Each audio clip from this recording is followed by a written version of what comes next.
Grace woke up before dawn, just like she had done every day since she married Michael. Her body felt heavy, but she pushed herself out of bed quietly so she would not disturb her husband. She washed her face and went straight to the kitchen. The house had to be clean before Michael woke up. The food had to be ready. Everything had to be perfect. She swept the floor carefully, washed plates from the night before, and put a pot on the fire.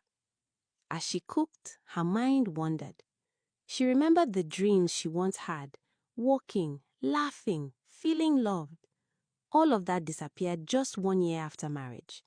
Michael changed from being the nice, loving husband to the person she couldn't recognize anymore. When Michael finally came out of the bedroom, he did not greet her.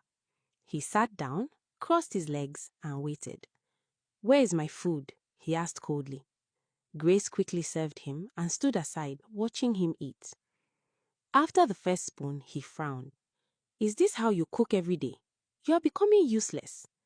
"I'm sorry," Grace whispered. That word had become her daily language. Michael left the plate half finished and stood up.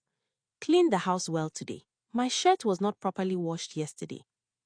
Grace nodded. She always nodded. For 5 years, Grace had carried the weight of the marriage alone. She cleaned, cooked, washed clothes, paid bills when Michael refused to pay, and never complained. When Michael insulted her, she kept quiet. When he ignored her tears, she wiped them herself. The pain that hurt her most was their childlessness. 5 years had passed without a child. Michael never comforted her. Instead, he reminded her of it during arguments. "Other women give birth easily," he once said. "I don't know what kind of woman I married." Grace cried that night until her eyes swelled. Still, she stayed.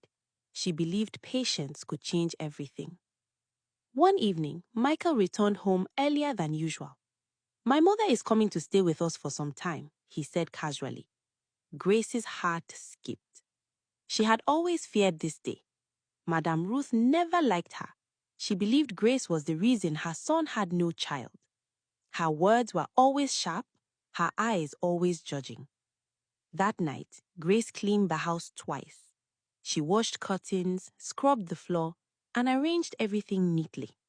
Her hands shook as she worked. She knelt beside the bed and prayed quietly. "God, please protect me." The next morning, a car stopped in front of the house. Grace stepped outside to welcome her mother-in-law, forcing a polite smile.